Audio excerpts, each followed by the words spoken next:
আসসালামু আলাইকুম গাইজ, আজকে আমি একটা ড্রয়িং করব। তো প্রথমেই আমি আকাশটা এঁকে নিলাম, তারপর যেখানে চাঁদ আঁকবো সেখানে একটু হোয়াইট কালার দিয়ে ব্লেন্ড করে একটু হোয়াইট কালার দিয়ে চাঁদটা এঁকে নিচ্ছি। তাহলে চাঁদের যে আলোটা দেয় সেটা অনেক রিয়েলিস্টিক লাগবে এবং দেখতে অনেক সুন্দর লাগবে। করে নিলাম, আর একটু ডার্ক করে নিলাম, আর এটা পরে হোয়াইট কালার দিয়ে। এরপর আমি এখানে রাস্তাটা এঁকে নিচ্ছি গ্রে কালার। আমার কাছে গ্রে কালার ছিল না, সো আমি ব্ল্যাক অ্যান্ড হোয়াইট মিশিয়ে এই কালারটা এনেছি। আপনারা চাইলে অন্য ব্ল্যাক বা হোয়াইট যে কোনো কালারও দিতে পারেন। এরপরে আমি এখানে একটু দাগ কেটে নিলাম যাতে রিয়েলিস্টিক লাগে দেখতে।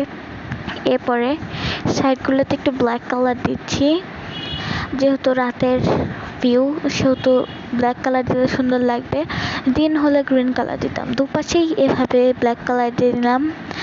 আমি অফ ক্যামেরায় বাকিটা করে নিয়েছি। এরপরে আমি এখানে পাহাড় এঁকেছিলাম, যেটা আমি পাহাড় এঁকে নিয়েছিলাম অফ ক্যামেরায় আমি। এরপর আমি একটু সবুজ কালার দিয়ে নিয়েছি। এবার দুইটা ল্যাম্প আঁকবো রাস্তায়। এখানে যেটা প্রথমে থাকবে সেটা বড়, যেটা লাস্টে থাকবে একটু পিছিয়ে সেটা ছোট থাকবে। এরপর আমি আকাশে 3-4টা পাখি দিয়ে নিলাম। এরপর চাঁদের একটা সাইড শুধু একটু গ্রে কালার দিচ্ছি, যেটা আমি রাস্তায় দিয়েছিলাম সেই গ্রে কালারটা দিয়ে একটু ব্লেন্ড করে নিচ্ছি। তাহলে একদম রিয়েল লাগবে। যদি পূর্ণ চাঁদ হয় এরকম থাকবে। So bye bye.